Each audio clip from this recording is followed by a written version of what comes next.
Hi, my name is Cece Sheffield, and you are on Model Actress Whatever. This is our seventh episode. We've been on a little hiatus over here. Major drama, major upheaval, all for the best. But I thought instead of going into some of the interviews I've collected in the last few weeks with some of EDM's top artists, like Drop the Lime and Felix Cartel, um, I wanted to get to the heart of, you know, the situation, art, and I went and I visited my acting coach, Eden, from Margie Haybar's acting studio, and she's fucking so inspiring. Her stories just go the gamut of philosophy to, you know, the business to inspiration to what being an artist is, like the burden of being an artist. This podcast is, I'm really hyped on. I feel like it's going to be really inspirational for anyone who's interested in acting and also just interested in being an artist. And she is a mentor of mine, and she just gave it to me. I mean, you can hear it in the interview. I don't even know what to say to her because I'm just like want her to just keep talking and telling me all her gems of wisdom. Hi, I'm here with Eden. She's my acting guru in Los Angeles, and I thought she'd be the perfect guest for Model Actress Whatever. Welcome to my podcast. It's nice to be here. Your podcast is lovely. I met Eden at what is the studio? The Margie Haber Studio on La Cienega.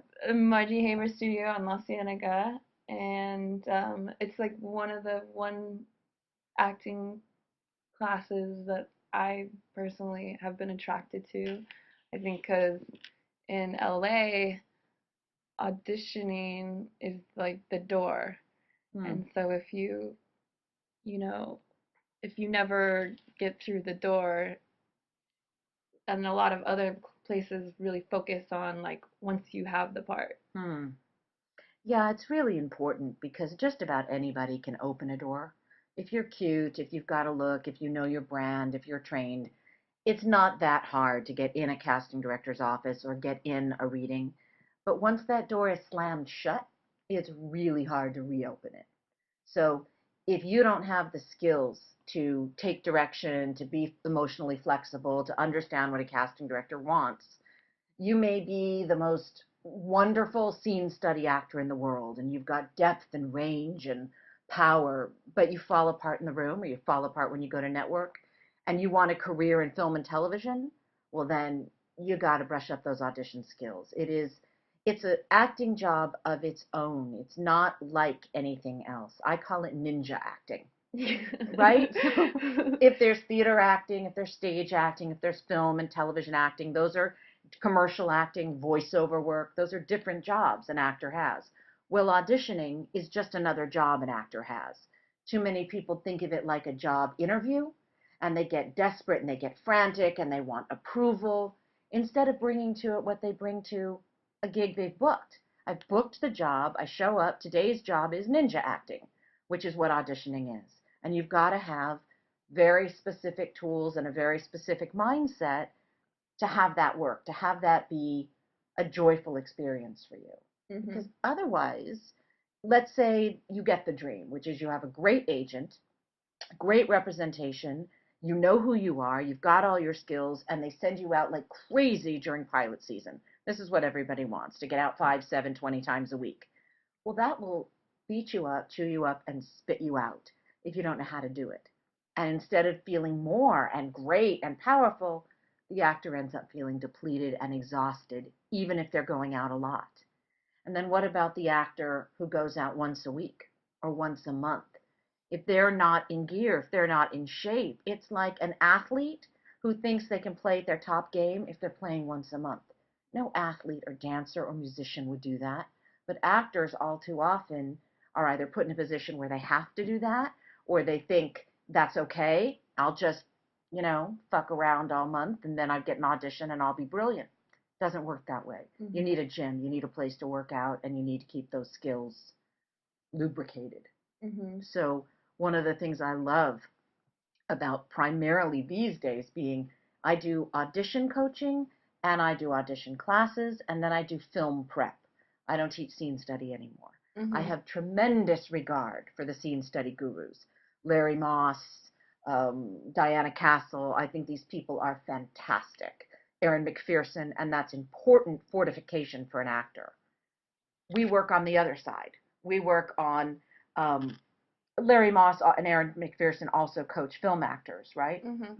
But somebody has to be there, not disparaging film and television. Those are beautiful, exciting mediums. And I'm not fond of people who say, oh, television shit. I think television's fantastic. It's a fantastic life. It's a fantastic career. I'm also a screenwriter, so I've written for film and for television, and it's been a joyful, wonderful life. I love the work. I love and thrive on the creative collaboration. And so I feel like jump on in, the water's fine. Mm-hmm. Those teachers who say, oh, it's so hard and you'll never work and this town sucks. It hasn't been my experience, and I've lived here and worked here my entire life. So I love that the interesting thing about you is that you're a LA native Mm-hmm. and you're still have that awe and wonder about Hollywood. Um, I think when you come here from somewhere else, folks come with a false expectation. They come with that old fantasy that they're going to be walking down the street or in the right club or at the right party. Or And the right old man's gonna pick you up. there we go. Well, when you're cute like you, Cece, maybe. And it's real easy to get bitter and cynical if that's your idea. I was raised here. My mother was Estelle Harmon, she was the acting coach on the West Coast. If what Strasberg and Sandy Meisner were on East Coast, Estelle was on West Coast. Head of talent at Universal, had her own shop on La Brea for 40 years. So I tell people I've been acting coaching since I was in the womb because I was. I Mm-hmm. taught my first acting class when I was 17. Oh my God. And I walked in and I said, everybody in this room knows more about life than I do. I know a little bit more about acting than you do, so let's get to work. And I love it. I stopped when my mother passed away, closed her studio, and I thought I was done with teaching. And I got very lucky.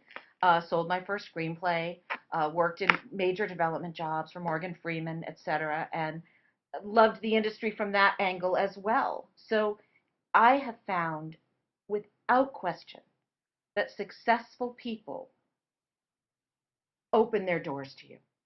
So when you are good at what you do, when you're the best at what you do, you work with happy, joyful, successful people. Um, I have found when people are cynical, bitter, nasty, hostile, usually they're not where they want to be. They're not successful at what they're doing. And so they tell other people, this business sucks, or there's not enough work. There's so much work. There's so much work. Television, film, theater, web, all the incredible amount of work that's opening up on the internet. A manager friend of mine, Ken Jacobson, said to me recently, 5 years from now, I guarantee you the number one show in America isn't going to be on a major network. It's not going to be on a cable channel. It's going to be two kids in Ohio doing some web thing out of their garage. That's going to be the Lost. That's going to be what everyone's watching. And with that much work and that much creative energy going on, how do you feel anything but excited to work with artists and work with people? And it is artists to me. Mm-hmm. Sometimes people growing up in Hollywood get you know what it's like, CC? It's like kids who want to be musicians, and Mm-hmm. sex, drugs, and rock and roll. So they have a lot of sex and they do a lot of drugs, but they forget to learn to play an instrument. They Mm-hmm. forget the music, the rock and roll. Mm-hmm. And so sometimes actors take on or are taught to take on the cynical pose. And that is supposed to make them seem more like they're an actor. Mm-hmm. They complain about their agent, and the town's so hard, and casting directors are such bitches, and they think that makes them sound successful or professional when it's the opposite.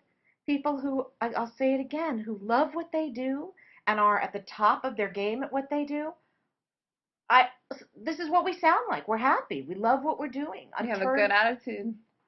Look what I get to do every day. Artists like you walk into my studio, walk into Margie's studio, or walk into my office and say, I've just booked this film, help me develop this life or this role. That's exhilarating. Mm-hmm. Or to take a room full of 20 kids who have been auditioning and not succeeding, auditioning and not succeeding, working really hard against themselves, bringing all the wrong skills to the table. And I get to flip that for them and help get them in the right direction. It's exhilarating. And the other thing about growing up in LA, I call us the coal miners, those of us who are really from here, okay? The makeup artists, the acting coaches who've grown up here, the grips, that's my posse. So my people are the writers. The union. My union folks, yeah. The truck drivers, the makeup artists, the acting coaches, craft services. I grew up on the studio lots with my mother. I grew up with, and they're a lot like a factory. You know, they're not pretty and they're not glamorous. They're like a factory. They look exactly like somebody, making, I don't know, pots somewhere. They're just big old barren warehouses and lots of people walking around. But if you've come from somewhere else and you have this idea, you just see the movie, or you just see, is that a movie star that just walked by? You don't see, what did I see growing up? I saw this guy who was tending bar at my parents' party, and so I thought, that's a nice guy, he's a bartender. And then I'd see him on the TV, and I'd think, oh, our bartender's on the TV. Mm-hmm. It didn't occur to me that an acting student of my mom's had auditioned and then booked a movie, and so I thought that, Bill Bixby was a guy who cleans our house. Yeah. But he's a TV, I didn't know these things. So I still, to this day, when I am walking through the studios or I'm working with people, I have a little trouble with names, and I have a little trouble remembering who's famous and who isn't, just because of the way that I was raised. The advantage in that is everybody's a delight to work with. Everybody's on an even playing field. Everybody's to collaborate with. There's not that starstruck pecking order feeling. Well, and you're not, I feel like with some teachers, they're like, I taught Brad Pitt, I taught that, and that's never your, pressing point. Well, really, when you work with very established people, part of the deal is not promoting yourself with their name. You know what I mean? I've always found that's a challenge, I realize, for a lot of coaches, because this is, you talk about branding, and it's a name association thing. Well, yes. If I go Eden, coach so and so and so. Right. And being a coach is just like anything else in this industry. If I open a restaurant, I have to say, George Clooney ate at my restaurant, and then you want to eat at my restaurant. Mm-hmm. So I have a very different approach, and one of the nice things for me teaching for Margie Haber is I don't have to do that. That studio is promoted. I want my excellence to be my reputation, not just who I worked with. Well, you're Earth Mama. You're more grounded. I guess so. And I would, if somebody says, who's worked with her, I'd rather it be someone I know. Like, if you're going to give a referral, someone who knows you're excellent at your job. Mm-hmm. Your excellence is my calling card. So everybody and anybody has worked with so-and-so and thus and such. I've lived here my whole life. I've worked on a lot of shows. I've worked with a lot of people. But if my identity, if my claim to fame is just a bunch of other people's work, then what have I done? Mm-hmm. My claim to fame should be some kid who nobody knows got better. Mm-hmm. Some person who never had a shot booked a series because he was excellent at what he did. That's what I want to be known for, not the list of names next to my name. I said to somebody the other day, the best class, you've taught a good class when the best person in your class and the least skillful person in your class both leave better, right? So that's that. So what's your number one, what are the things that you would tell the drama student in high school that is looking at LA or wants to be involved in film and television? What is the steps, or what is your recommendation? Yeah, I hear you. Um, well, I'm going to say a few things that might upset parents and that are a little blasphemous. You are so Yes, I'm blasphemous. going to commit blasphemy. Because I passionately believe in education, and I think you should spend your entire life getting educated. And I'm 50, and I just downloaded another lecture series for myself. I think you never stop your education. But I think to go to school to get a degree in theater or film and television is a colossal waste of time. Bullshit. Sorry, but I think it's a colossal waste of time. If you want to be a filmmaker, then I understand going and learning the equipment and the editing and the technique. That's a technical craft, right? But if you want to learn acting, you want to be an actor, go to school, but study history and sociology and anthropology and, for God's sake, psychology, because that's how human beings tick. If you're going to spend your life creating the lives of others and understanding how people tick, then study that. But acting students become very insular, and they just study theater and plays and their craft and their work, and they don't look at the larger picture. And so you get these very sheltered artists instead of, when people say to me, what should I do during the week in between classes? I say, what don't you know how to do? Do you know how to surf? No, then go surf. Have you ever played with a dolphin? No. Go down to San Diego or Vegas and play with some dolphins. Go eat something you haven't eaten. So if you want to expand as an artist, do unfamiliar things, travel, taste, enjoy the world, right? That's one. I love that. Yeah. That's how you grow as an artist. And you don't wait. You don't say, well, when I'm a star, I'll. My father used to say, be there before you get there. That was one of my father's laws. And I love it because it means, why am I going to wait until I'm a star? Give him permission. Right, yes. You don't need permission to do what you want to do. Here, Cece. You don't need permission. You don't need somebody else to say, I now validate you as an artist so you can go live the life an artist lives. I went to Harvard and I have a theater degree. Right. Who gives a shit? Yeah, because you're going to arrive here and everyone's going to be like, that's great. Well, and going back to, why do you want to study with somebody? Why do you want to cast somebody? Connect, communicate, collaborate. Those are the three words I would say and say to everyone who works with me. Connect, communicate, collaborate. And you don't need a degree for any of those. To connect with another person is to open up the truth of who you are to that person.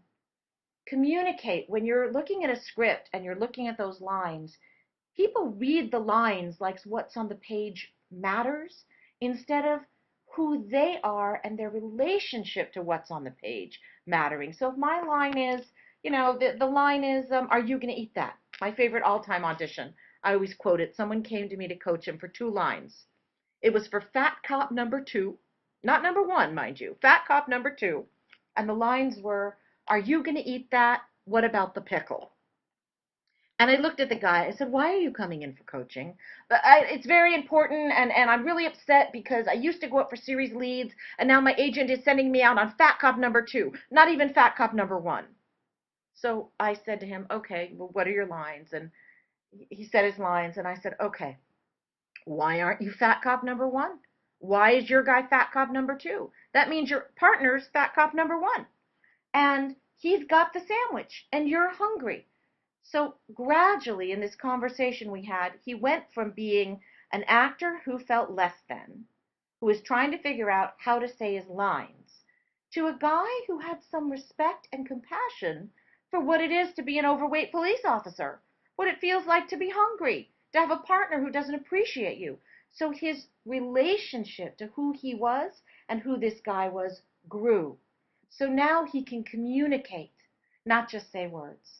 And when you communicate, then you stand a chance of really connecting with that casting director, with your audience, and that's the ball game. If you're so busy proving yourself or seeking approval or saying, why the fuck did my agent send me on this, then you don't stand a chance. You're going to bring all that double tracking. The actors always say, oh, Cece, I was so great in the lobby. I was so great the night before, right? And I got in the room and it fell to shit. This is the oldest, most cliche thing the actor can say. And the difference is, when you were doing it in your living room, you were doing it for the love of it. You were a little child playing make-believe. You were an artist really exploring your emotions and your ideas. And suddenly you go in the room and you become somebody desperately seeking approval. And all the artistry goes right out of it. You're not collaborating with a filmmaker. You're not in the room saying, hey, here's my take on it. Let's collaborate and let's see if we want to make a movie together. You're a 7-year-old saying, please, please, please, can I have ice cream? Or look at me, look at me, look at me. Yeah, what's the musical chorus line? Oh God, I need this job. Please, God, right? And you forget why you're there to begin with, which is your love of this craft. So that's why I say auditioning is a job itself.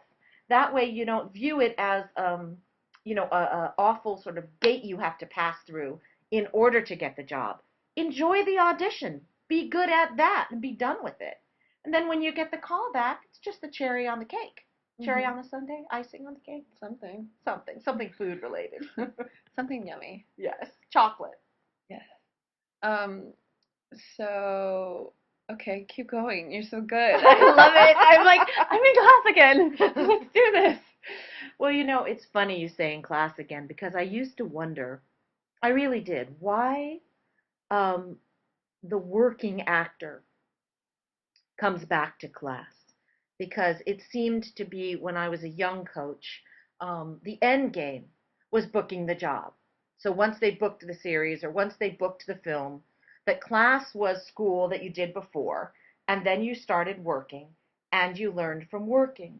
And I used to wonder, so what is it that makes people go back I like to to class? see myself on camera. Well, but let's say you're already on a series or you're already doing theater on Broadway. Why do those people go back to class? Because I really thought in my early 20s the end game was the job. And after so many years and working with so many successful people who say, every one of them in different words, says virtually the same thing. It was so much fun back then.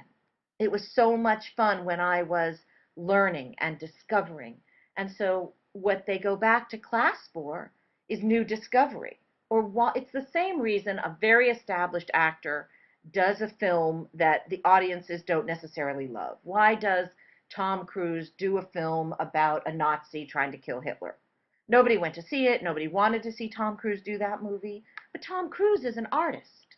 People maybe think of him as a big business or a big product, but his best work, Academy Award nomination for Magnolia, right? That amazing comedic role he did in Tropic Thunder, right? He's an artist, and the artist isn't just looking for the next job. They're looking for the turn on. What's going to teach me something new about myself or the world? Gee, I've never raced cars before. Is it a race car movie? I've never been to Italy. Great, I get to take my whole family to Italy. That's what inspires the star, the very successful actor, to take on a new project. I wish the new actor had the same lust for life. Said, you know what, I don't want to go on this audition. There's nothing in it for me personally, professionally, or artistically. Because those are the only reasons to do an audition or take a job. Does it serve me professionally? Maybe artistically it sucks, and personally I don't care about it, but professionally I'm going to be working with really great people. It's going to make some money for me. My agent's going to be happy. All right, I'll do that job, great. Or maybe the money's shit and it's not going to move you ahead professionally, but artistically you're turned on. Yeah. You're going to grow. Oh my God. Do it. Do the student film. Do the 20-seat theater.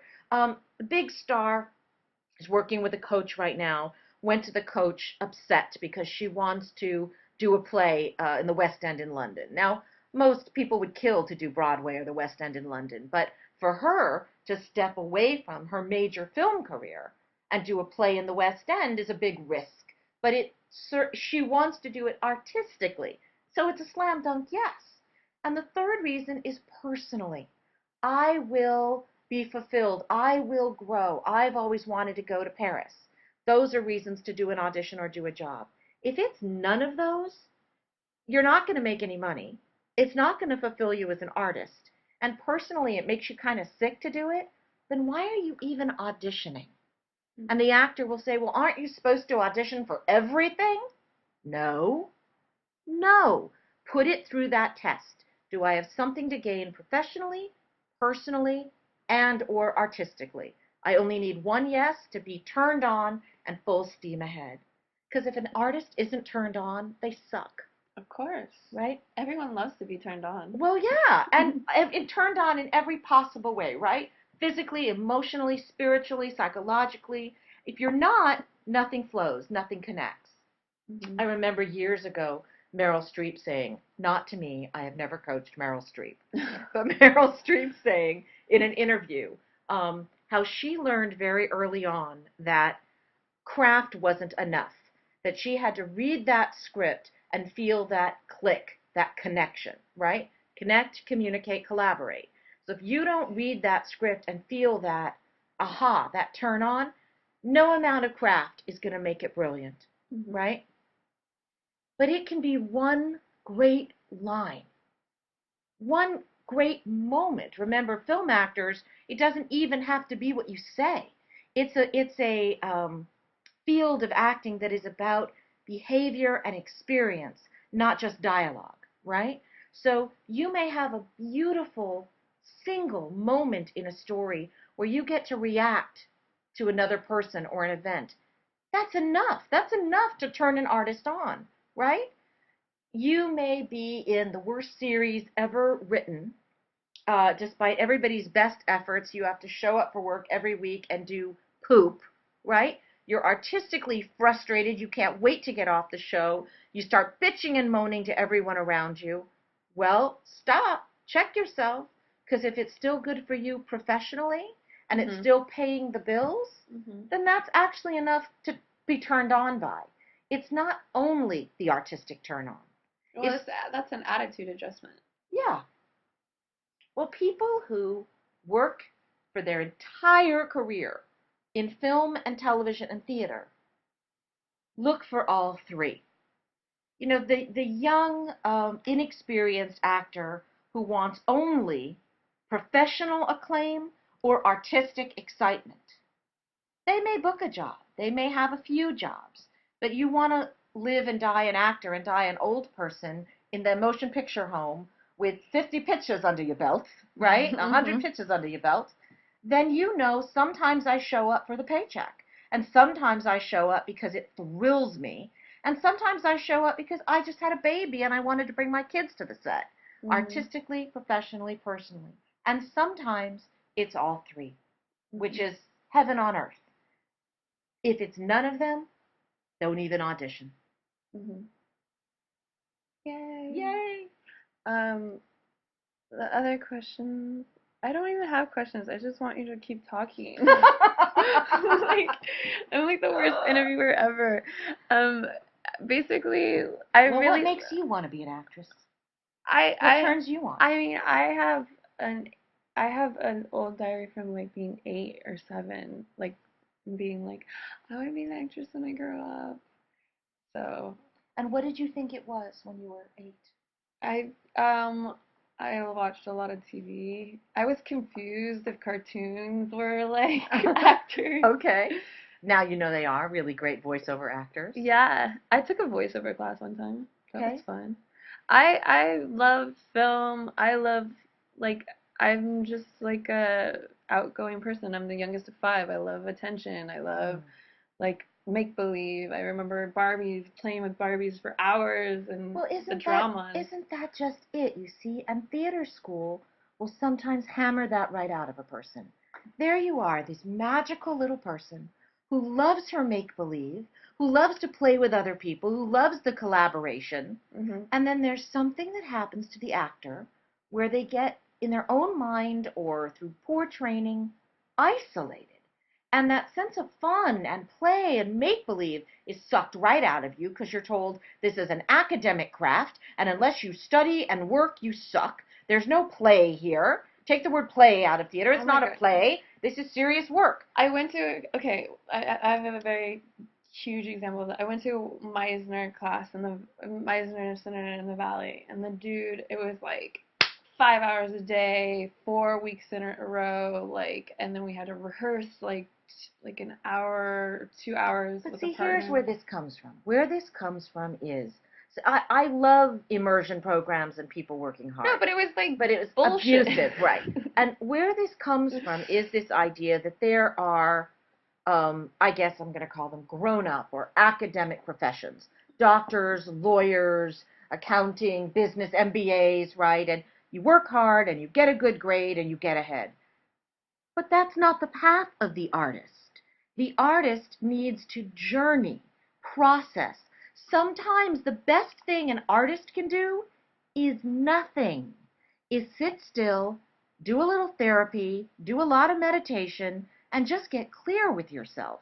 Sometimes the best thing an artist can do is voice and body and movement and dialects and dance and discovery. Sometimes an audition gym is what an actor needs. But this idea that it should hurt, you should suffer, it should be work, is the antithesis of what got the artist excited in the first place. Mm-hmm. When you were playing with your dolls, Mm-hmm. when you were G.I. Joe out in the backyard, when you were, the little boys in their tanks and or their dolls, whatever turns you on. But Mm-hmm. you were alive and inspired and creating, and someone came, I'll tell you a story. My oldest son, Cecil, is an extraordinary artist in many ways. One of the most creative people I have ever met. And he started painting when he was 10 years old. These amazing paintings.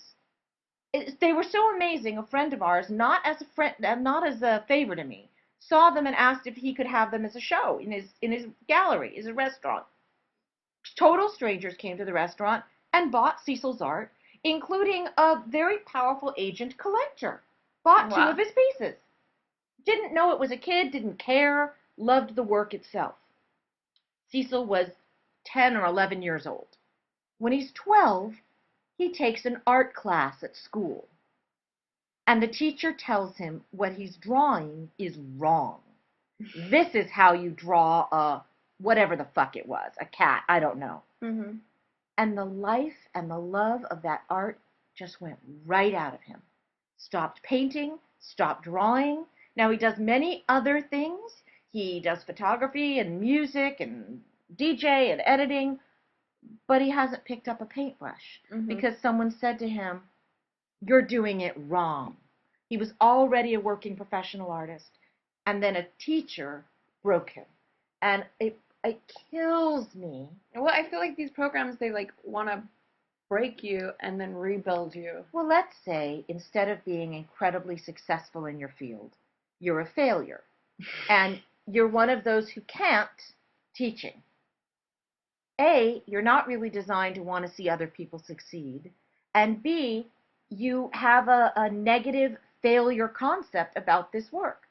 But let's flip it. Let's say you're Eden Bernardy or Larry Moss, and you've had a phenomenally successful career. You've been excellent at what you've done. You've gotten praise and accolade for what you've done.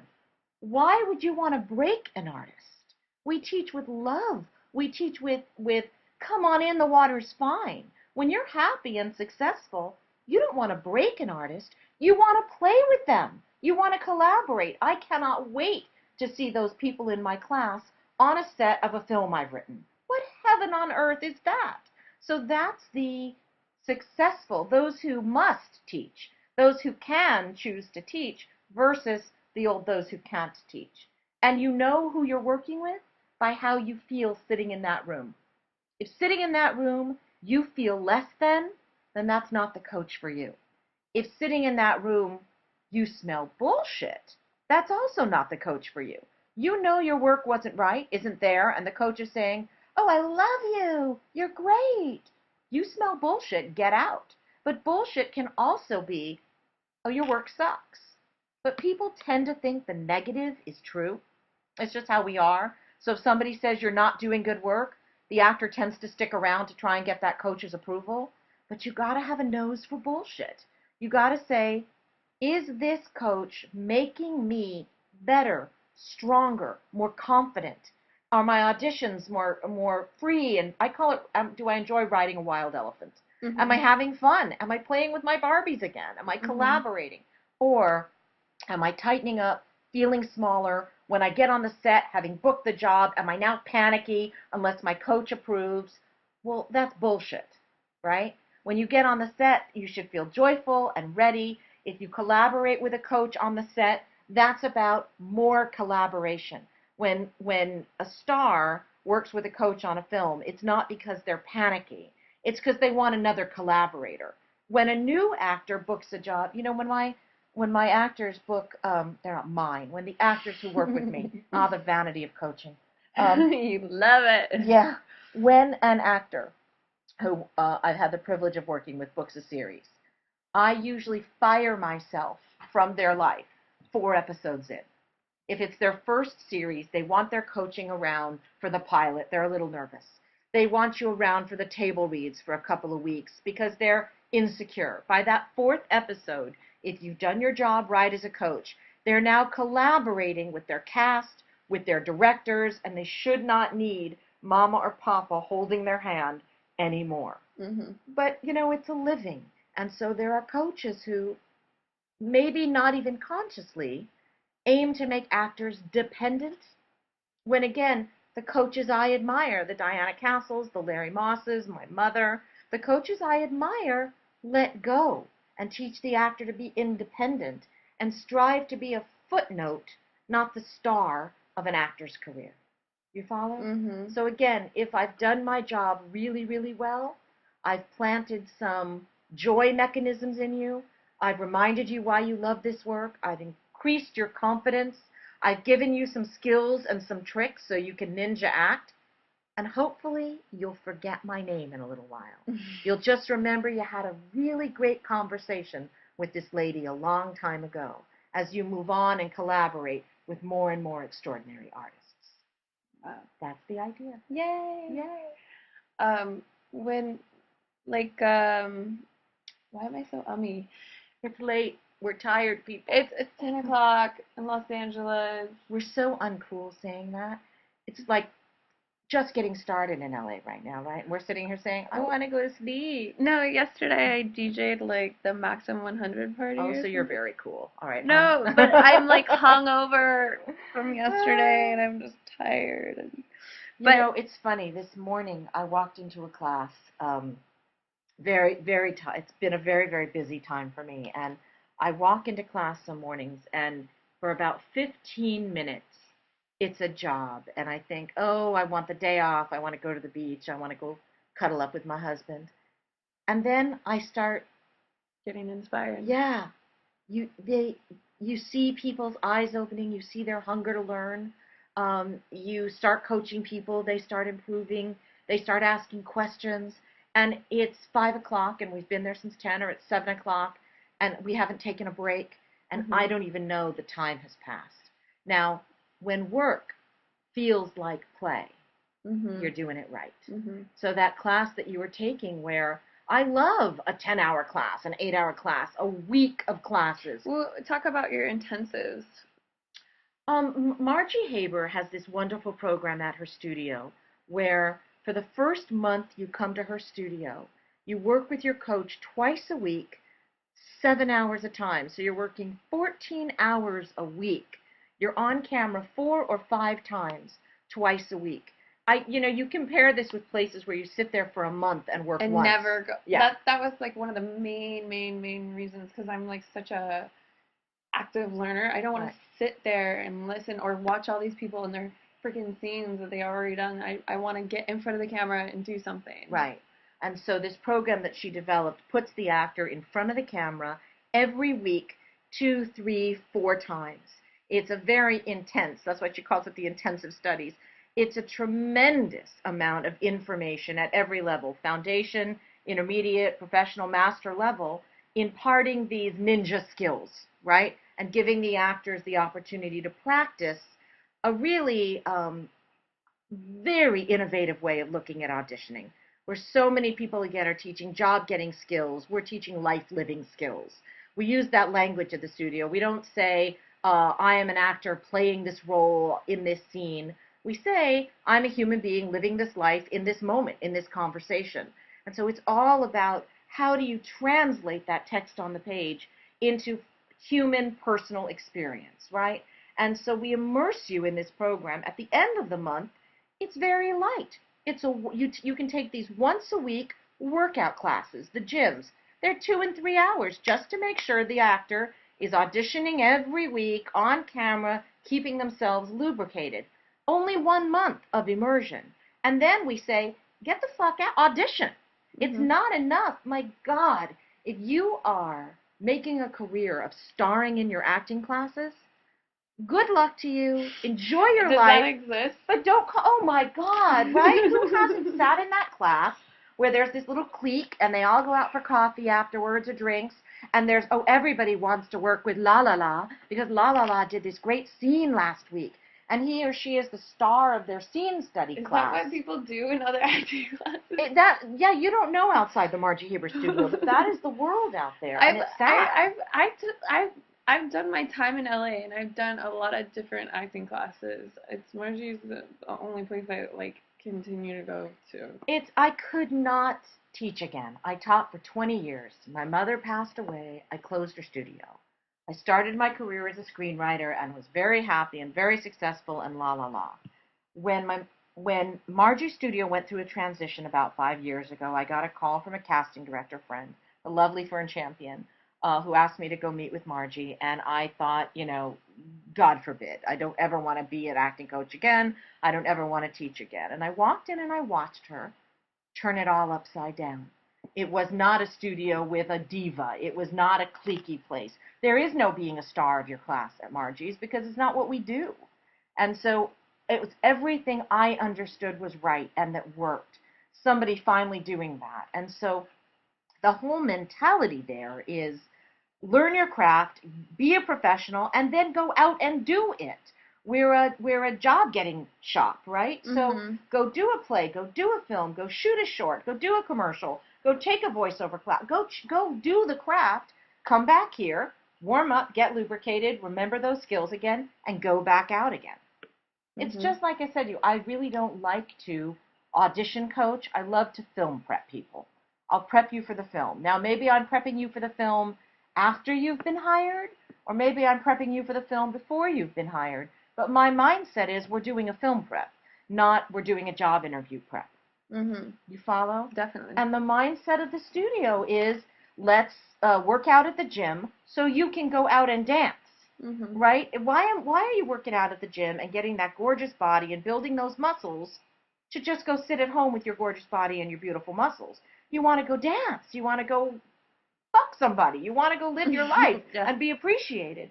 So the actor who's only studying and not working, okay, but it's like sitting at home with a six-pack and not letting anybody touch it. That's such a waste. Such a waste. What's up with because I feel like in England and they have such like a different thought process towards the like acting and stuff. It's like the English actors that I've met, they're like they go to whatever preparatory and then after that they never take classes again. And LA it's very like there was continuing a time. education. There was a time when American actors kicked the ass of European actors. And the reason that is American acting from the late 40s, 50s, 60s became this wonderful truth-telling.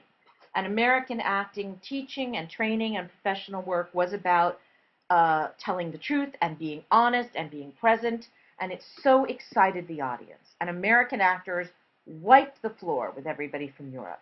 Meanwhile, everyone in Europe was getting great voice training, body training, script analysis training, reading and working on the great plays and the great playwrights.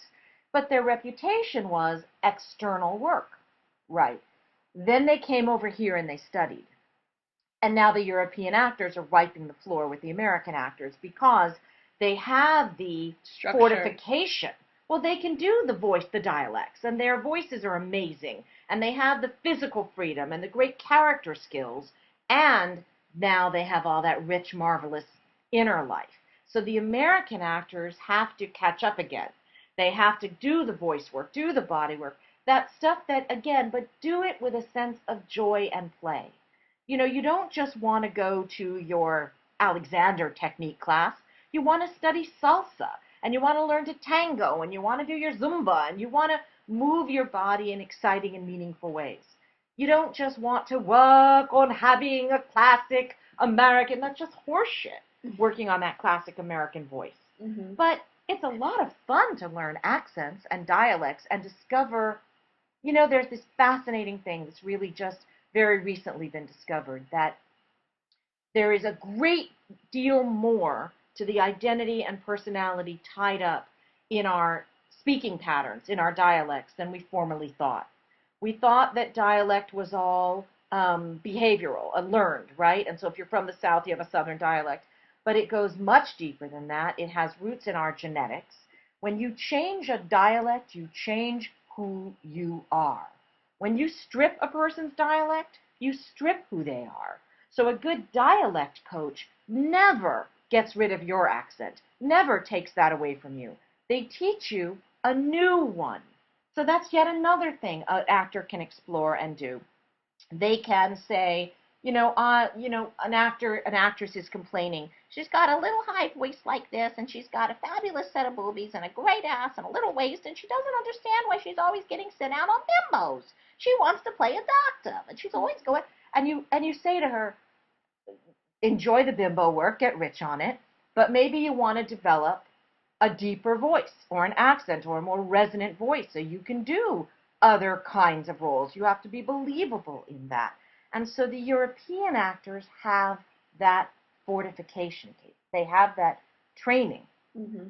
The American actors don't necessarily fortify themselves. Then they book a few jobs on television, and then they take an audition class, so they book a couple more jobs, but they never get that fortification, and then the career comes to a standstill.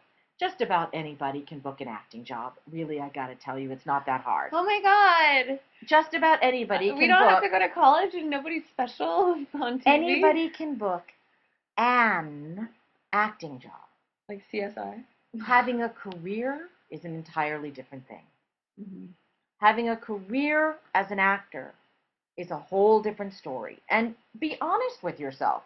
If your big goal, your big dream as a person, you just want to move out of Pocahontas, Arkansas, come to LA, do an episode. What's that wonderful, wonderful movie with Robert Downey and Zach Galifianakis?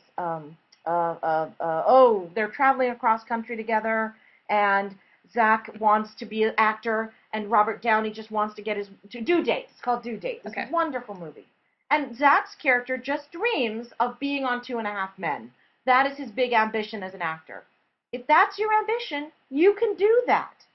Anybody who wants to be listening to this, you want to be on CSI? You can. Move to LA, study auditioning, meet the casting directors, and you can get yourself a fucking job on one of the 12 CSIs. Once. But if you want a career, you want to be a professional actor, you know what it's like? Sit in enough cabs, drive enough cabs, you're probably going to end up delivering a baby in your life.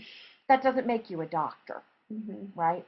So you're not an actor because you appeared on CSI once. To be an actor is one of the great noble professions in our world. I love you. I love you, Eden. Keep going. Artists do a job for the culture, right? Doctors are a certain kind of healer. Artists tell our stories. They tell the stories of the whole culture, and they hold the emotional life of the entire culture. There is one trait more important than any other single trait an artist has to have.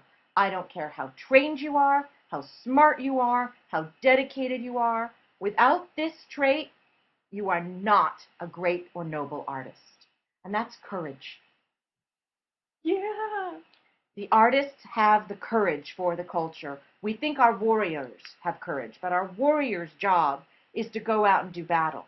Our artist's job is to have the courage to tell the emotional truth for their culture. They are the healers along with the doctors. They are the warriors along with the soldiers. And they are the storytellers, and they hold the history of the world. And they don't write that history down and leave it flat on a page if they're an actor. They take that history and bring it alive for everyone who encounters them. The mirror of the culture. They're more than a mirror, Casey. They're hologram. Hologram.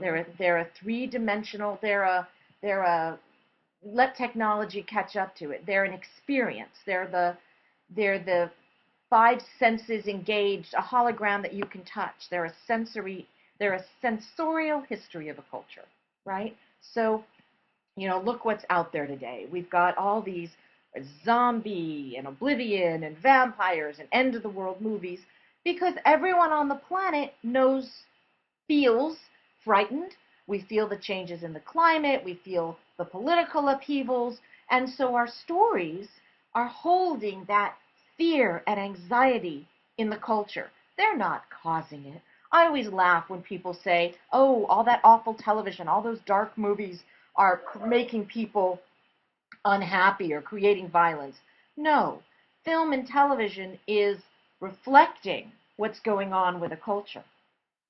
When the culture goes to a turning point, feels more uplifted, has hope, you see that reflected in the film.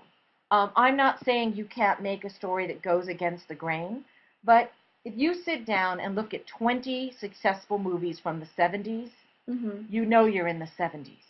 The most different movie made in the 70s, it was still reflective of that era. I was just talking to my friend today, and he was saying that the 80s had like this really like moralistic, every story had like kind of like there was a lot of righteousness. Yeah. But there was also, it's the Reagan era, there was a lot of joy, there was a lot of money. Yeah. There were big padded shoulders, and everyone, it was a very sort of mercenary, but very joyful, celebrating cocaine-infused era. The 90s are a very, very fascinating decade of their own, and what you're seeing now in the second decade of the new millennium is terror. People are terrified, and that fear is being collected in film and television. Well, it's like energy almost. It's like the collective unconscious. So what do we do? With the collective unconscious of zombies? Exactly. No, what do we do as artists? We say, I'm going to have the courage to get up here and hold that fear so you can heal, so you can move forward. So I will have the courage. I will be that fabulous actress Gabourey in Precious, right? I will be the horrifyingly victimized, abused, obese tragedy. You can look at that and you can heal your wounds in quiet and privacy and peace, but I'll hold that for you. Or I'm Brad Pitt and I'm doing everything I can to get World War Z, this big zombie monster epic, and I will hold your terror and your need to do battle and your need to fight back and your need to have a hero. I'll hold that for you. I have the courage to do that. So that's one of the jobs artists do. Artists heal through laughter. Artists fight battles with laughter and with films that have purpose and meaning. I know this is going to sound a little off track, but I'm going to come back full circle. An actor will sit in my class complaining that they're not being sent out enough, or they're not getting enough callbacks or whatever. What should they do? And I'll take a pause for effect, like I'm going to say something. I love that you're so aware of Yes, I will take that very, that theatrical pause, and I'll say to them, get a dog. Oh, well, I have a dog. Okay, go feed the homeless. What do you mean? What does that have to do with? Just get a fucking life bigger than yourself and bigger than this job. Yeah. Understand that the purpose of being an artist is to heal the society. So be there before you get there, like my dad used to say. So you, Cece, work with, don't you work with special needs? Right. Or and I know you don't promote this. I know this is a private thing you do. No, I did a podcast with Mountain Farm. Okay. And the actors from that. So here you are, this very successful DJ, this working actress, this beautiful young woman who could spend all her time just clubbing and dancing and being on CSI. I'm not. I've never been on CSI. You will be. Stick with it. Oh You will God. be. Um, and but when you choose to spend this long, was it a month or No, more? no, it's 2 weeks, but then I'm gonna go again. Immersed completely in helping these challenged kids Or it's special needs and adults. adults have an extraordinary experience, right? That's what an artist should be doing with their life. And if you're not doing it with a script, with a camera running, Well, that's you why should all be these doing girls it are anyway. like, I'm gonna fuck with my face and like get boobs and like they are trying to change everything to. Well, if you want to have a conversation about what is done to women and men, really, because it's so easy to have the conversation about how women are um, the struggles. Well, of the actress mind. Right. But, it's hard to age as an actor, too. It's hard on the boys, too. I have a slightly different feeling about this. I think it's exceedingly difficult to be an exceedingly beautiful woman. I think you get a very, very short career if you're gorgeous and you come in young. Everybody wants to sign you. Everybody wants to hire you for 5 minutes, and then you get a wrinkle, and or something drops, or something turns gray, and unless you're fortified, unless you are a real actor who really has the chops, it's over. And so you run around chasing the wrinkle. You run around getting the boob job and the Botox and the hair treatments and the fitness gurus so you can stay competitive, and then they still won't hire you. And you never fortified yourself. You never worked on Edward Albee. You never did a great play. You never shot a film because it artistically thrilled you. You never did work in the community that was meaningful to you. All you ever did was hope to be beautiful. Be the hottest chick in the room. And that, no matter how gorgeous you are, mm-hmm. the clock ticks. Mm-hmm. So if your only value is, and the only thing that is valued by the people around you is your beauty, mm-hmm. it's exceedingly hard. Mm-hmm. If, on the other hand, you come into this industry, you don't even really start acting till you're in your 40s. It is so fucking hard to get an agent. It is so hard to get any attention. But if you do, if you're good and you do good work, you work professionally till the day you die. Mm-hmm. Because you come in fortified. And everybody else in their 40s is a big star who the little movies can't afford. And the guest stars and the co-stars, we can't afford to put Meryl Streep on as a guest star on Modern Family, unless she just loves the show and wants to do it. But let's say Meryl Streep would be perfect for it.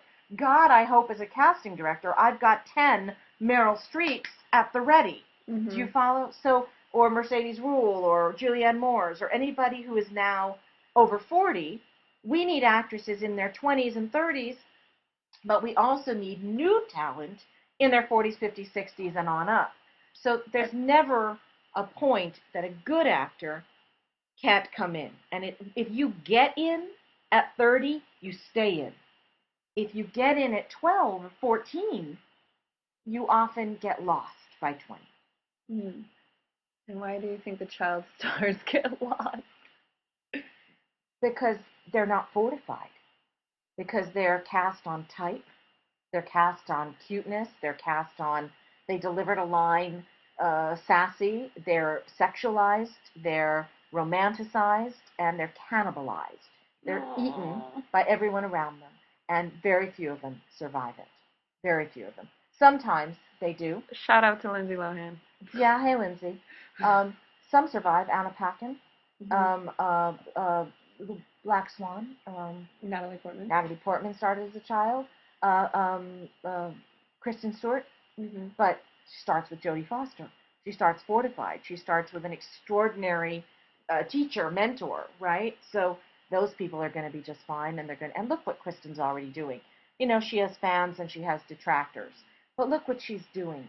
She gets this enormous success, of course, with the Twilight series. But she goes off and does a film for love about Jack Kerouac. Mm-hmm. That's a girl who wants to do the real work. She's going to work forever if she wants to.